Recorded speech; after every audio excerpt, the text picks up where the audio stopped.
শুভ সন্ধ্যা বন্ধুরা, রান্নার নতুন আর একটা ভিডিওতে তোমাদের অনেক স্বাগত। তো এখানে রয়েছে বাগদা চিংড়ি, একটু বড় সাইজের, নুন হলুদ মাখিয়ে রেখে দিয়েছি ভালো করে ধুয়ে। এখানে ছোটো ছোটো করে টমেটো কুচি, ধনেপাতা কুচি আর কাঁচা লঙ্কা চিড়ে রেখে দিয়েছি। এখানে রয়েছে সর্ষে, পোস্ত, নারকেল, আর দিয়ে নিয়েছি তিল, আর দিয়েছি দুটো কাঁচা লঙ্কা, আর দিয়েছি একটু নুন, দিয়ে জল দিয়ে একটা মিহি পেস্ট হবে, মানে মাখো মাখো একটা পেস্ট তৈরি হবে। এবার ওর মধ্যে নিয়ে নিলাম বাটিটার মধ্যে, মাছগুলোকে ছেঁকে ছেঁকে তুলে চিপে নিয়ে নেব, যাতে ওই যেগুলো জলগুলো পড়ে আছে এক্সট্রাগুলো না আসে। এবার মশলাগুলো ওর মধ্যে দিয়ে দেবো, যেটা পেস্ট করে রেখেছি। তারপরে ঝিরিঝিরি করে কুচানো পেঁয়াজ কুচি, আর দিয়ে দেবো রসুন কুচি, দেবো নুন, 2-4 দানা দিয়ে দেবো চিনি, একটু হলুদের গুঁড়ো, একটু কাশ্মীরি লঙ্কার গুঁড়ো, যাতে কালারটা খুব সুন্দর আসে। এরপর দিয়ে দেবো পরিমাণ মতন সর্ষের তেল, দিয়ে খুব ভালো করে এটাকে মিক্সড করে নিতে হবে।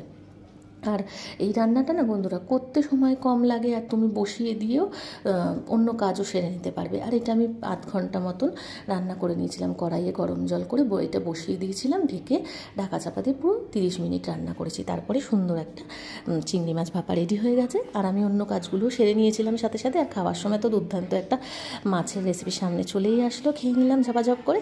আর পুরো রেসিপি ভিডিওটা তোমাদের কেমন লাগলো অবশ্যই কমেন্ট করে জানিও। তো টাটা সবাইকে, আবার দেখা হচ্ছে নতুন ভিডিওতে।